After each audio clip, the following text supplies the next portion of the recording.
Good evening, everybody. For us in Israel, whatever it is for you on the other side of the ocean.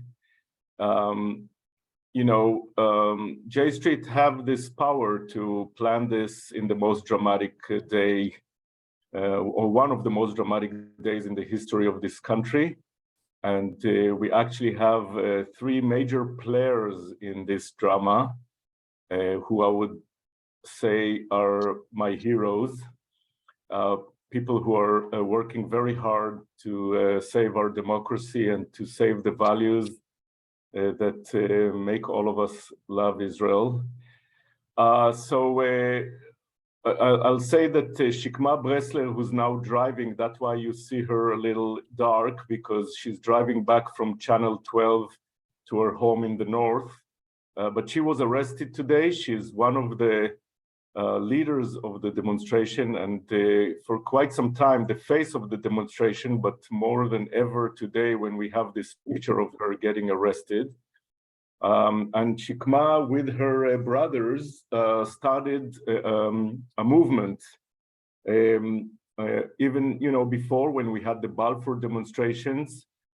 She's a physicist in the Weizmann Institute of Science, but I think that now she's more in social science, trying to save Israel democracy. We have Ori Petrushka, who is, is a high-tech in his background, but he's a philanthropist for so many years, leading so many good causes in Israel.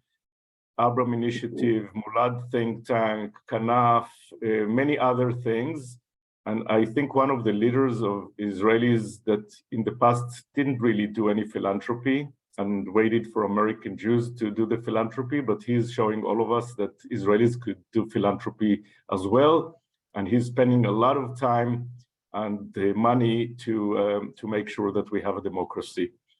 And we have Shirin Nusatsky, who's leading an organization called, have you seen the Horizon lately? For Arab-Jewish political partnership, but she was also involved with the demonstrations back in 2011, right? The Rothschild demonstrations, was it 2011? So she is a veteran in already in civil resistance. And we're very lucky to have all of them. And I really want to start with Shikma, and hopefully we will be able to hear her well while she's driving, and please don't concentrate on the road. But Shikma, please explain how you got into it. What made you leave everything behind, or actually not, because you're still a mother and a scientist, but spend so much money on those demonstrations. Please let us know, what was it that made you be so active? I think that we found ourselves unexpectedly, I would say, protesting exactly 3 years ago, at the early days of COVID in March 2020, when the thing that was happening back then was that we were just after an election where the former party, Blue and White, actually won the elections. And we didn't have an elected government back then because Netanyahu was still prime minister. And then at the same week, Netanyahu, Minister of Justice, decided to lock down courts just a couple of days before Netanyahu's trial was supposed to start. And in the very same week, the person who was back then the head of the Knesset, of the parliament, refused to follow the decision made by the Supreme Court and form election to be replaced. That meant that the Knesset committees, which supposed to supervise decision-making by the government, were not set as well. And the result of that was that in 1 week, Supreme Court decisions were denied, and out of our 3 authorities, we were left with just 1. And I think that we didn't understand. I could not describe it in this wording back then, but now I can when we had some time and thought it over. what I realized that, I mean, just based on really high school knowledge of how our regime works, so out of 3 authorities, we were left with 1 with no balances whatsoever in days which were dramatic. It was the beginning of COVID, no one knew anything.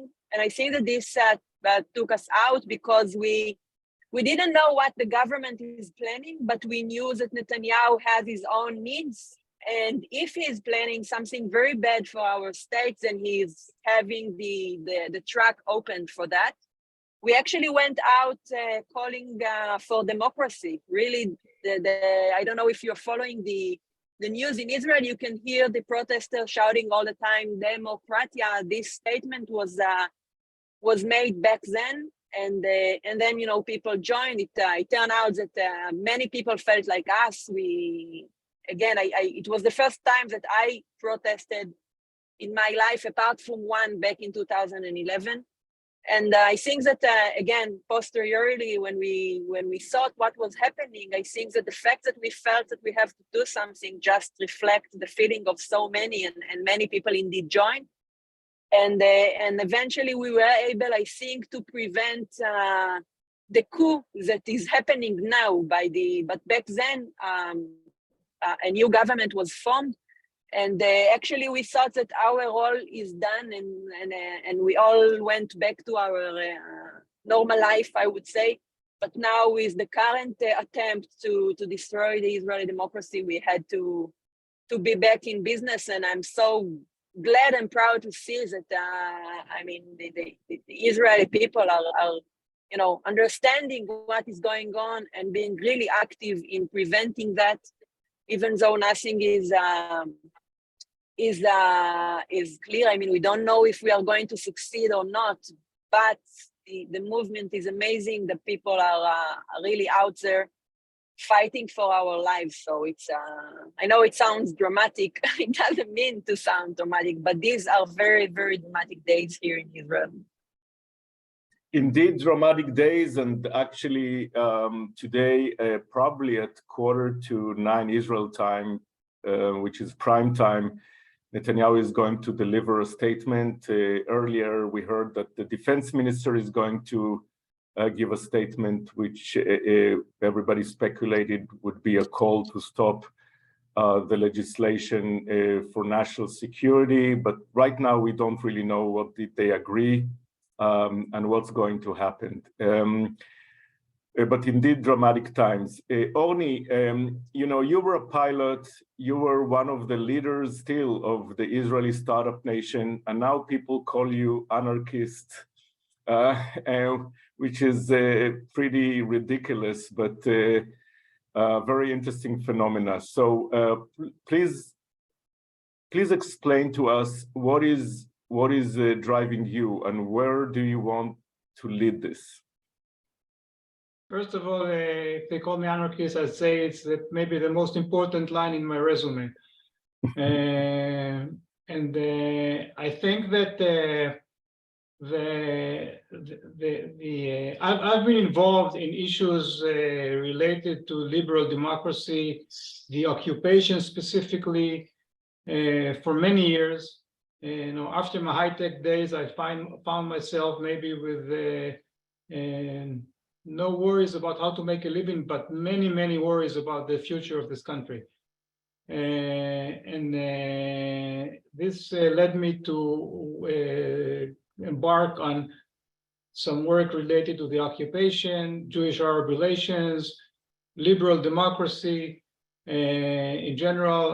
But the situation has deteriorated during those years.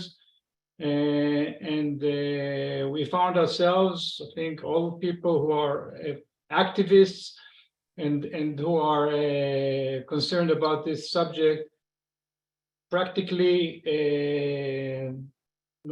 having to get into this subject and having to take part in these protests. And of course, when Shikma and her brothers started the Black Flags, I was there. And I was going to Balfour every Saturday night, and this is just a natural continuation of what I've been doing for many, many years. So this is really, in my mind, the future of this country. If we are able to preserve Israel as a liberal democracy and actually cause and the second stage, which hopefully will come soon after we finish with this first stage, after we succeed in this first stage, is to have democracy for everybody. And democracy for everybody also means, of course, for the Arab citizens of Israel, for the Palestinians across the Green Line, hopefully in their own state. So for me, this is just a continuum of democracy for all people in the region. Thank you, Orly.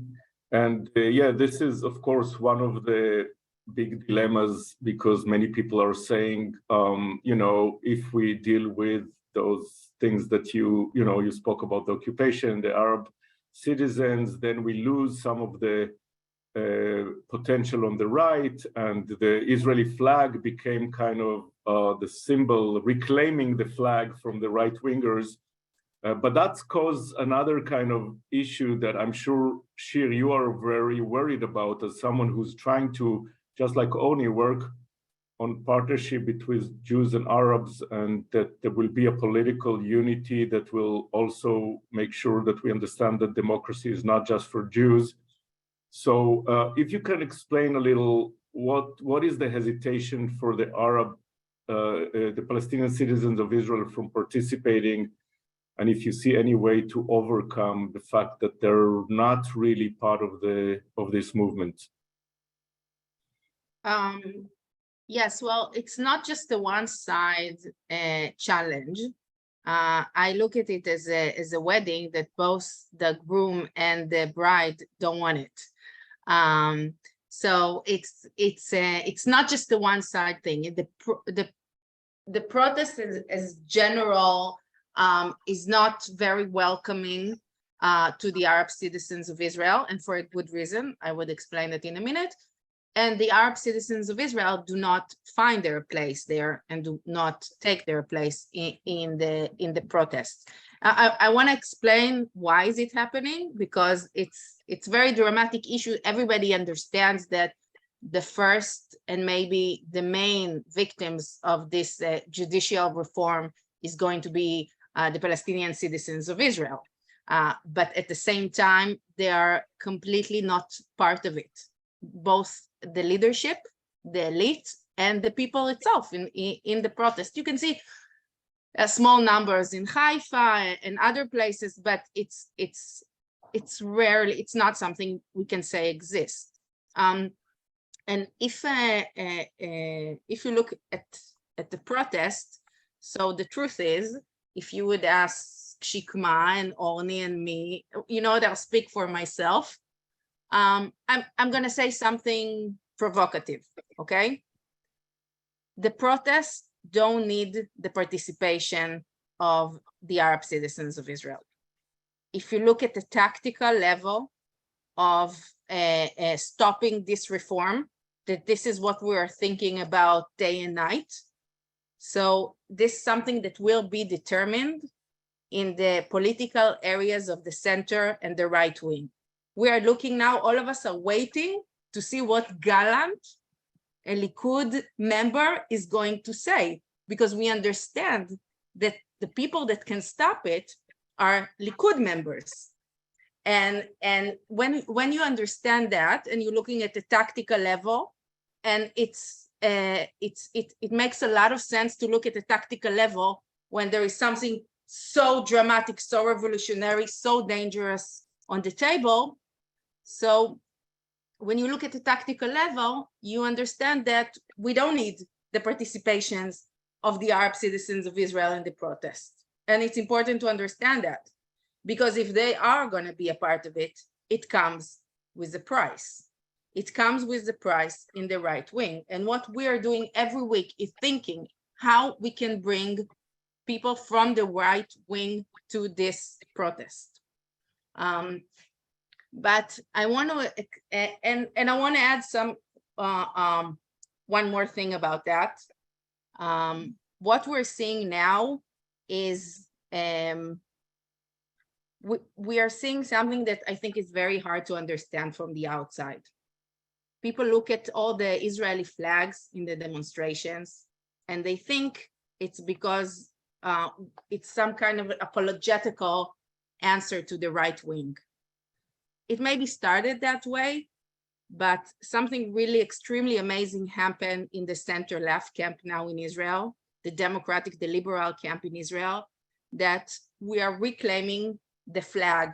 We are reclaiming the Zionism. We are reclaiming our patriotism after decades of being accused as not patriot, as not Zionist, as weak, as even traitors. And that's something very emotional for hundreds of thousands of people. And it's something that is inner Jew. It's something that happened inside the Jewish society. And that's also something that makes it extremely hard for the Palestinian citizens of Israel to participate in that very, very Zionist party. After saying all of that, all the reasons why not, I want to say in 2 sentences why I think it's extremely important. And this is why this is something I put a lot of effort in. Why, after saying all of that, I think we must find a way that Arab citizens will take part in the protest. Because if you don't look only tactical, if you look strategical, and you ask the day after, how do we create an alternative for this government and for this policy? Even if Netanyahu will come today in 50 minutes and say, okay, sorry, I was mistaken. I'm stopping this judicial reform. Everything is okay. We are happy with this government, with what it represents, with what it plans. No, we want to bring an alternative. And if there is something we learned in the last few years, that the only alternative that the democratic camp could have is based on Jewish-Arab political partnership, value-wise and number-wise. And if we will not, if we will exclude the Arab population in this protest, we will wake up the day after that everything we already achieved in building this ally is broken, and we will go a few years back. Thank you, Shir. Yeah, thank you very much. And Can I add? Yeah, sure. Go ahead. I want to add on top of it, and to add something and maybe to propose maybe I don't know. I'm afraid to call it a different vision, but I want to try to explain something that at least I think. Shikma, we can be honest that in this specific angle we might be not completely agree on this. It's okay. Certainly. Let's make it interesting. I want to.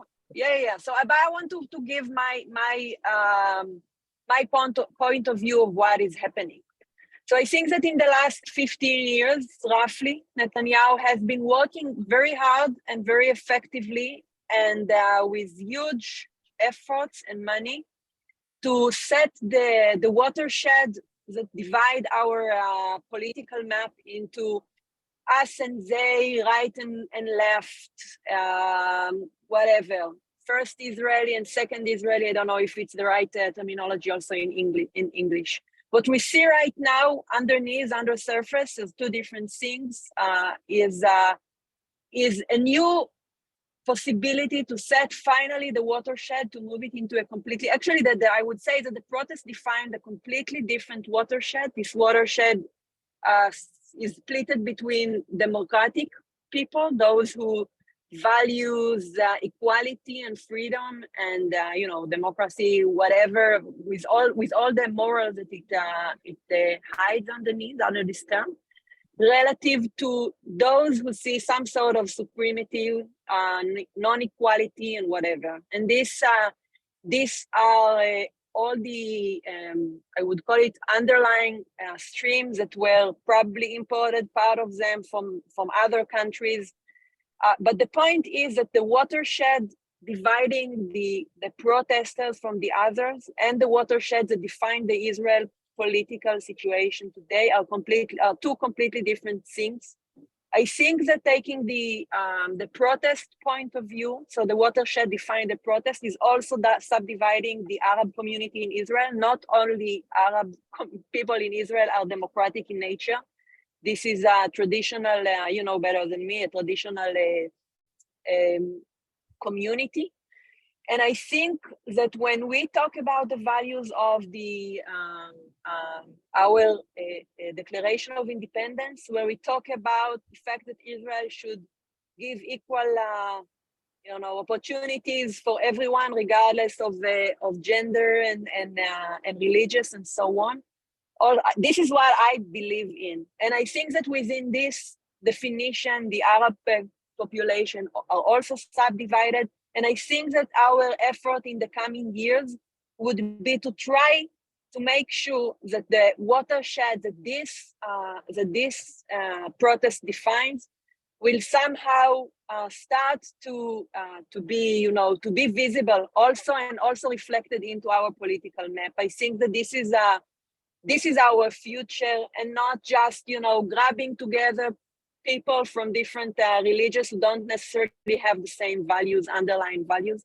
I think that this is very, very, very strong. And I think what needs to be known is going to be very difficult to do it, because we need to fight against a very effective machine that works really hard to maintain the watershed as the current political map suggests.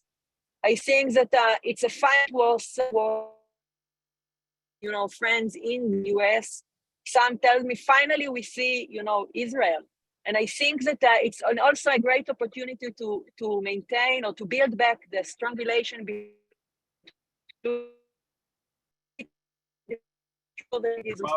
we're losing you, I think. But what you see in the streets, your face connection is not very of well, Israel. in a space with no good connectivity. Yeah, so this is I'll not the best. get back. Is it better now? Yeah, it's better now. Is it?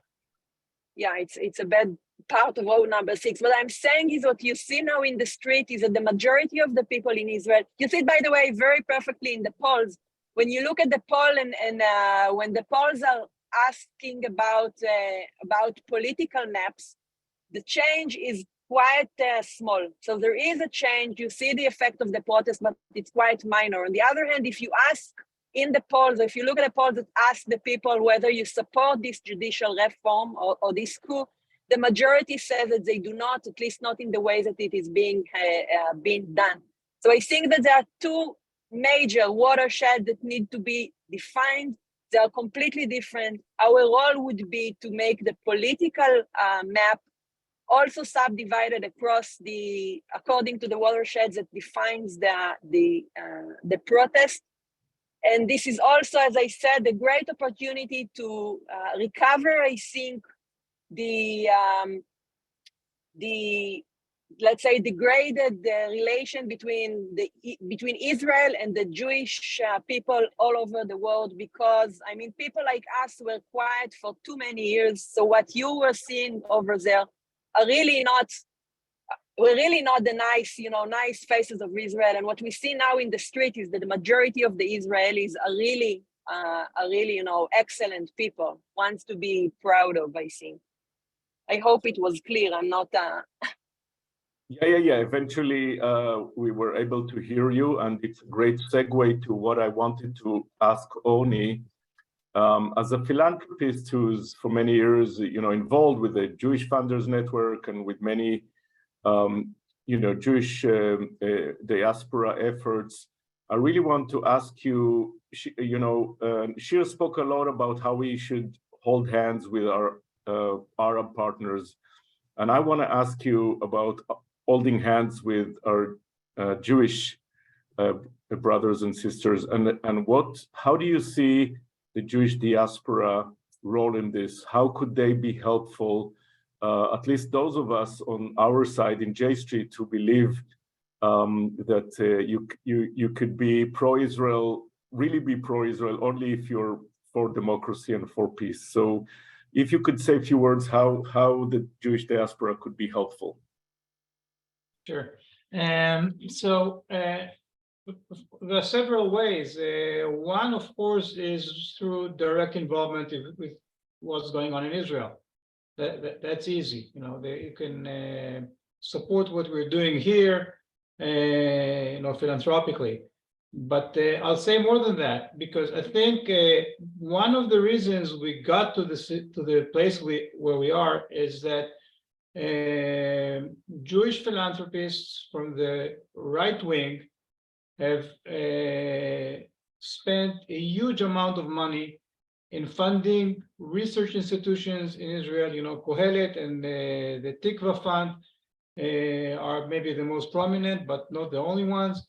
And they have built a foundation for the right to move forward and to you know, capture, I would say, ideological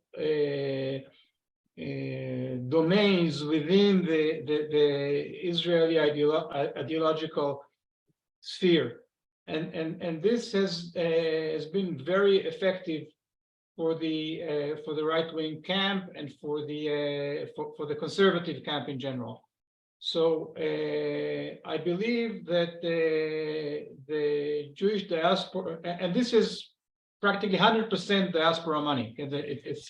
There's I think zero negligible amount coming from Israeli donors to support this fundamental foundation work that has been done here in Israel. And actually, not all of it was done in Israel. Some of it was done also in the States. But and on the other camp, we are lacking these institutions. And we have some of them to some extent, but not in the same level of activity, in the same force that the conservative camp has. So I think we can do several things. First is we can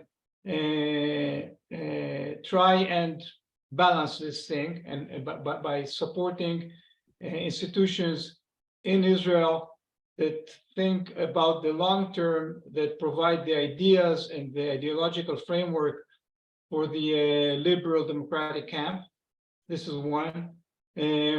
Second is also in a way to I don't want to say to delegitimize, but at least to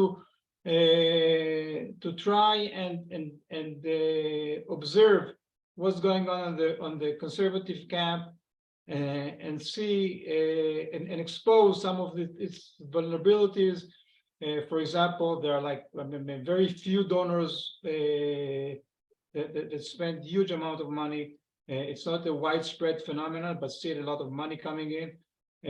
So we can expose some of those vulnerabilities and hopefully make a difference for the longer term. Not necessarily. We're not talking now about the protests or the current resistance that we're having, but longer term efforts can benefit a lot from more cooperation between Israeli philanthropy and Jewish philanthropy from the diaspora.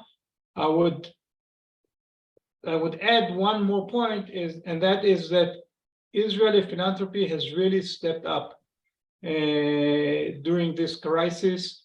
We are seeing tremendous response from Israeli philanthropy to support the protests, the resistance, and this is really heartwarming. After many years that it was very tough. You know, the Israel philanthropic culture is developing. It's not developed enough. I know it's a subject I've been working on for quite some time, and there's been some movement, but not very rapid.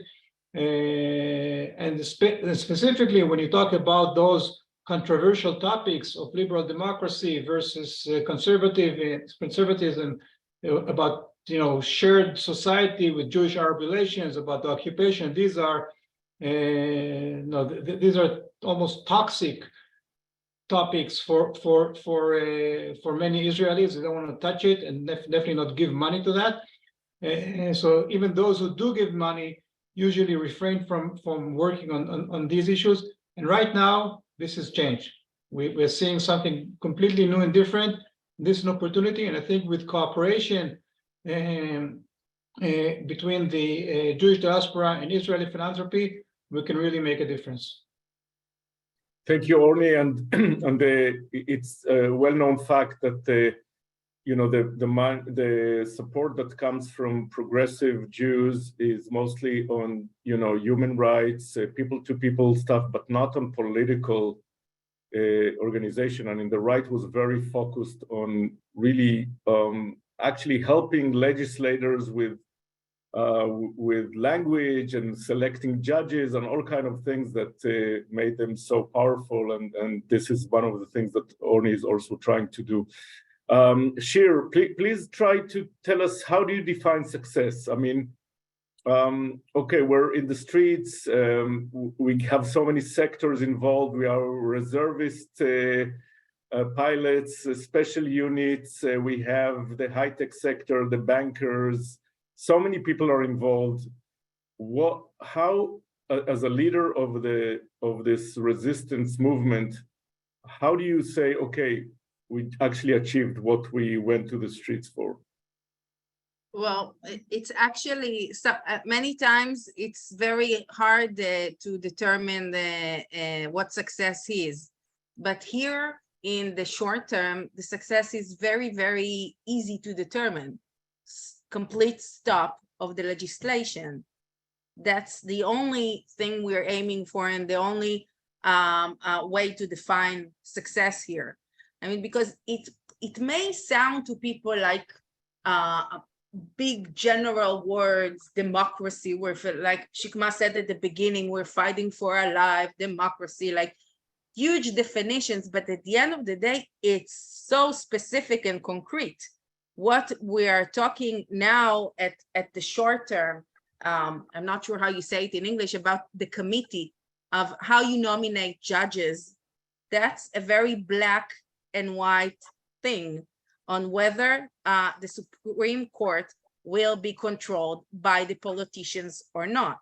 Today in Israel, the only thing that is stopping or medalel, how you say medalel? Dilute. Reduce the Dilute. That word of the politicians in Israel is the Supreme Court. That's the only thing we have. That's the last stop. And what they are planning now, it's not big words. It's something very, very, it's bureaucracy that will give them a complete power on the Supreme Court. And when we understand that, it's a very direct achievement we need to achieve. And I'm actually, I have to say that I'm pretty optimistic about our chances to achieving that. I think it's only a matter of time and how, because you mentioned all of the things that started, but I think we are already behind the critical mass that is needed to have no legitimation for this legislation. So we can talk about different scenarios, how it's going to look. I don't have wood here, but please, if one of the 358 people on that webinar have wood, knock on it now when I'm saying I think that they're going to lose. So let me turn it now to Shikma, because you know what Shir was saying is that if we only stop the Levin-Rothman plan, we're good. But when I see all this energy in the streets of liberals that for so many years were in denial about what's happening in the territories, were in denial about the national state law that discriminate Arabs, in denial of the monopoly of the Orthodox, wouldn't it be a waste to let all this energy just reverse? And when you remember that this government is so much more than Yariv, Levin, and Rothman, you have there the settlers who want to use this as a platform to annex. You have the ultra-Orthodox who don't want equality. So I'm asking myself, is it enough to just reverse the legislation about the Supreme Court? So Yeah, So I think that Professor Yuval Noah Harari used the best word and said that the point of no return has already been crossed, in the sense that once we know now that we have a group here in Israel who is super fundamentalist, super racist and extremist, and they're willing to drag down the country into it's not just non-democratic, but a fascist and non-democratic regime. Once we know that, and once we understand that the way that our country and our judicial system is structured can actually allow them to do that. Once we know that, once this, as one said, this bear has been woken with the hundreds of thousands of people in the country being protesting actively, then there is no way back. But we can decide how we move forward from here. And we are still, one needs to understand, we are still under huge threat that where we move from here will be the non-democratic side. We'll go down the road that Hungary took before us. Shir mentioned this committee for judge election. If this is changed, and if politicians, and in particular this particular coalition, get control over the selection of judges, and within a couple of months, actually, we can have a majority in the Supreme Court that will actually approve whatever legislation they will come up with later. So I hope not. I think that we are in an excellent point in time to prevent that from happening with all the people out there and with all the things that we already managed to achieve. But there is still a chance that this is where we end up. And the other way around is to move into a more democratic, more stable democracy, more, I would say, funded or robust, I would say, democracy, with adding maybe finally a constitution which will be based on the Declaration of Independence values. And then it will spread, I think, also for the other parts. I mean, here, I'm not familiar. I mean, I'm new to this business of discussing to such groups, and I hear back and forth the discussion about the territories and so on. We have to understand that also we need within Israel, within the whatever we define it, the former democracy did not do just to large groups in our country. We have to. I'm a scientist at the Weizmann Institute of Science, and I actually know that if you are born in Israel, not in the territories, but in Israel, and if you are born to the wrong family, the chances that you will actually manage to become my student are close to zero. And it goes for the Ethiopian communities and many other, and the Jewish Orthodox and female Jewish Orthodox. So Israel democracy, as it used to be when we were saying that we are the only democracy in the Middle East, it was a democracy with a question mark, not only because of the territories, but also because of what was going on inside Israel. And I think that once we define, and I'm going back to the same terminology that I was using before, the watershed, to divide, to show that the differences are between the democratic people and the non-democratic people. The rest will not come for granted. We will have to work hard for it, but at least the road will be open. And that is going to be our task in the coming years. It's highly non-trivial once you understand what we are fighting against. It's not that you go out and release the occupation in the the Western territories and so on. I'm not even sure what are my opinion about it with respect to others. But the point is, we need to understand that the Israeli democracy is now facing basically a shock, in the sense that we understand how fragile it is and how non-democratic it was even before, and not only when it comes to Arab communities and so on. So we'll have to take this opportunity to settle it down, to make it really strong and robust for the benefit of of all of us. And I mean, I have to see a great future for this country. Otherwise, there is no point in going out and fighting. But I also understand now much better than they understood before how difficult it's going to be and how behind we are relative to the other side who is working really effectively with massive operations and huge amount of money to put us where we are, to let you see the Israel that you see in the news, which is so different than the Israel that this protest is reflecting. Thank you. I just want to tell you all that I'm getting the questions that you put there from Noah and Nate. So the question that I ask, I'm very much informed by the question that you are all asking, even though I'm not sure we'll get to all of them. Oni, I want to, you mentioned the help of American Jews in both helping support the right kind of progressive forces in Israel in terms of philanthropy and in terms of advocacy. But, you know, J Street is a political organization. We work in Congress, we work with the administration. And for, you know, there are some other organizations that are saying, well, the only way to support Israel is to just be on the same page with its elected government. And for many years, we were saying, no, American Jews have their own values. Israel is the home of all Jewish people, not just Israelis. And if they cannot vote in Israel, they could affect American foreign policy. And we know that there was a letter by 92 senators, congressmen who called President Biden to intervene, and we did see that some statement about, you know, that the special relations are based on shared values and Israel should stick to that. So how do you see it? How do you see the political angle, the American administration involvement in what's going on, and how could they be helpful?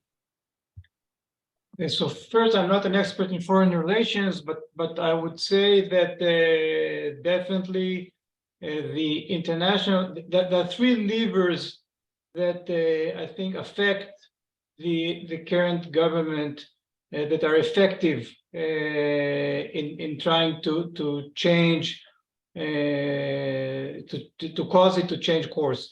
So one is the economy, one is the military, and the third is international. And the international, it's first and foremost the United States, of course. And the United States has been supporting Israel, has been its greatest ally for I don't know, 50 years or so. And I think given given several things, first what you call the shared values, the support that Israel has benefited from the United States, and the ties between the Jews in Israel and in the diaspora, and the fact that we view Israel as a state of the Jewish people.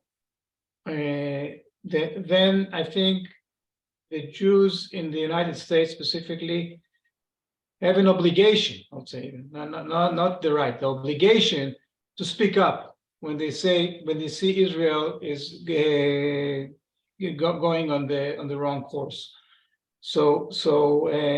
And speaking up means speaking up also to the U.S. administration and trying to help Israel get back on the right track. So in my mind, this is a partnership.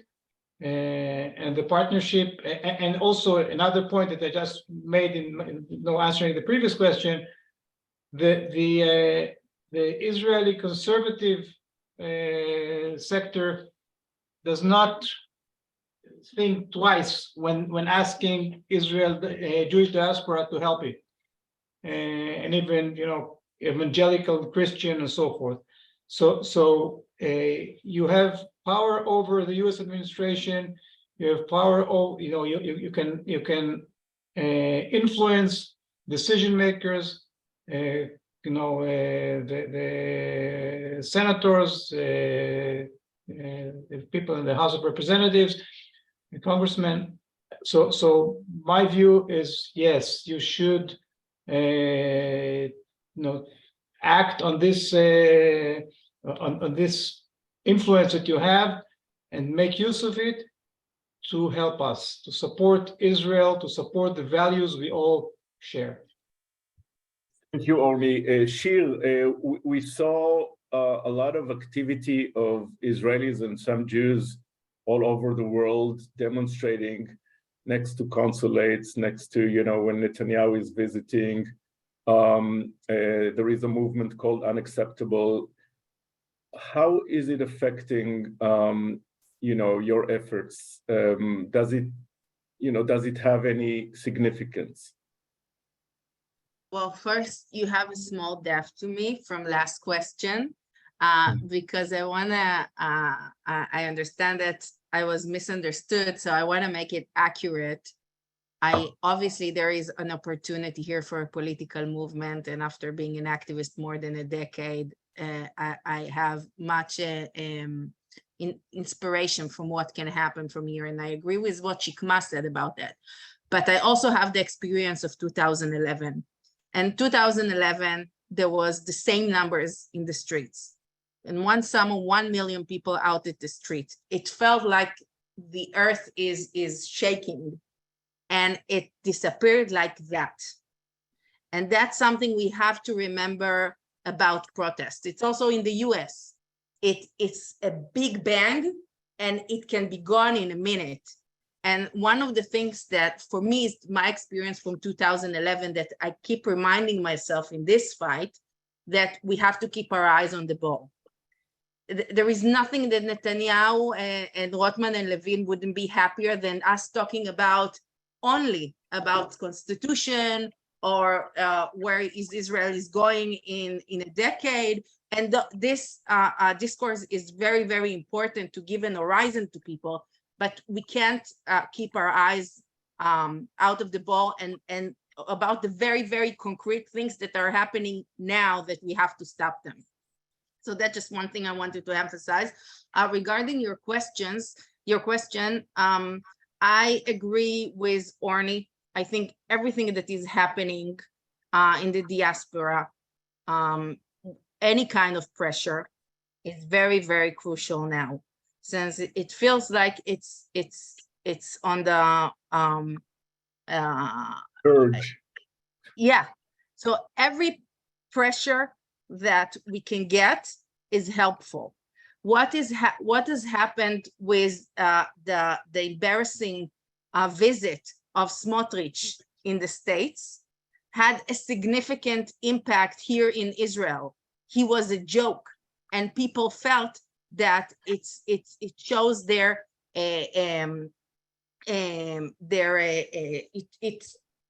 indication to their judgment, to their responsibility, to the fact whether they can trust their decisions and what they're doing to themselves and to Israel around the world. And I think any kind of pressure, where is it? The amazing demonstrations we see now in New York outside of Tikva Foundation offices, whether it's when we see organizations refuse to accept Smotrich or other government members, all of those things are extremely crucial, and anything you can do to stand the side of this protest now is significant. Thank you. Shikma, yeah, you're still with us. You became dark again. Some people are asking what happens if the judicial overhaul keep on going? What are the scenarios? People speak about the constitutional crisis. How does it look? What could we expect?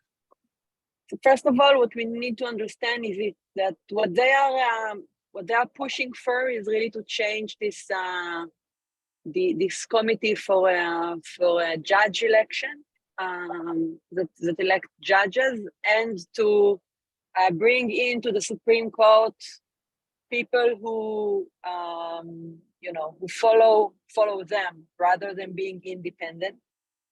And as I said, this will be the beginning of a domino that ends, at least if to follow what was happening in Hungary, it could end up with a dictatorship. What the protest is showing, maybe I should say first that in a in a democratic country, I'm saying something which is obvious, but it will help me explain later. In a democratic country, and Israel is still a democracy as long as these laws have not been passed. In a democratic country, the government gets its legitimacy from the people.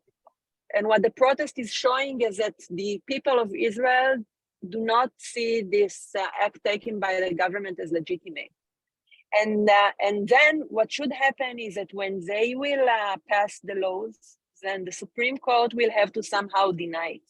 They have different means of doing that, but this is what will have to happen, and then it will put us in what we call a constitutional crisis, which is just a nice way of saying that the government, basically, as long as they stick to their own rules, is actually not following the rules.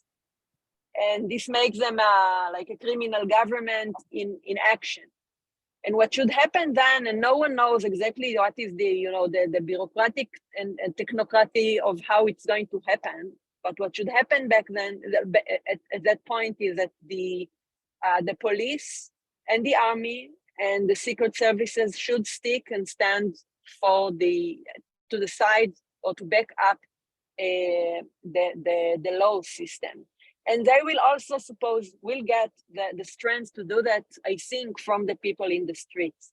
So it all goes along together. I think that this is, it's probably where we are heading. We can say that we hope that we are not going there, but the hoping is not enough. I think that Netanyahu is determined to take us down this road. I hope I'm wrong, but we are certainly. Shikma, an update from now. Just now, he said in his speech that they're continuing with the plans to get the legislation next week. Yeah. So as I said, actually, we could guess it before. They are heading, taking us directly with open eyes into this constitutional crisis.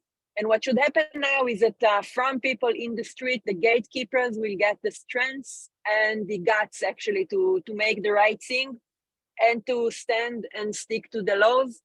And then it will progress on a day-by-day level because whatever to some extent, whatever the government will be done by a government who is passing the laws, meaning not legitimate, illegal. And then I think that the police and the army should somehow get involved. I have no idea what it will look like. No one knows, but this is what should happen. And this is the support from you guys and from the people in the streets and from everyone on the globe. Is going to be super important and critical. Thank you very much. Only some people are asking, what should they tell their kids who are kind of giving up on Israel, who feel that Israel is have this crazy government? So why bother? Why is it if Israel is becoming Hungary or even worse because Hungary still have the European Union and they don't have an enemy and a conflict and so many problems. So what would you tell them why they should still care and should still get involved about our country? Well, this is a tough one. I'd say, first of all, we are as I mentioned before, we are. Only I can help people. You. Sorry for interrupting. I would tell them today. Look at the streets of Israel. Look at the faces of the people. I'll get there, Shikma. I'll get there. Sorry. So first, of course, it's we are the same people. Okay? And the reason you cared about Israel before for 75 years and even before, from the beginning of Zionism, remains the same. It's just solidarity in terms of just belonging to the same community. Second, and not less important, is the fact that at least half of the Israeli people believe in the same values. So you're right, the government today is different and does not act as we would have liked to, but they are, as I said, more than 50% of the Israeli voters support the resistance, and the hundreds of thousands of people in the street are out there in the street, and they are they're not only trying to protect Israel as a safe haven for the entire Jewish people, but also to protect the values that we all share. Okay, and this is the basis for a partnership that should be much stronger, and we can and the belief and resilience and the determination of the people out there in the street is something you should identify with and try and help it and support it if you care about about your denomination, about being Jewish at all. Okay? If not, then maybe you can turn your attention elsewhere. But if you're still Jewish, and this is where half of the Jewish people resides, and half of these people, more than half of these people, are fighting, then you have a partner. And I really want to stress that you, Shikma, Shir, Orni, you have a partner in J Street as a pro-Israel, pro-democracy, pro-peace organization.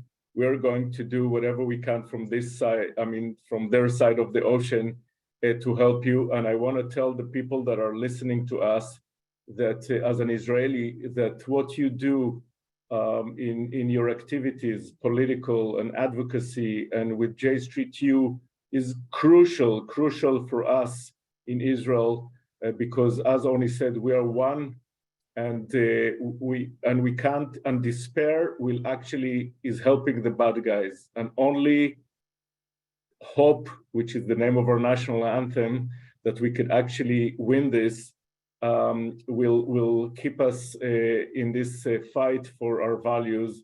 So I really want to thank the speakers who are the leaders of the demonstration that is so inspiring to so many of us, both in Israel and in America. Thank you for all the participants who joined us. I think it's one of the most attended webinars we ever had. And let's keep the fight on the two sides of the ocean for our values. Thank you so much. Thank you, Nadav.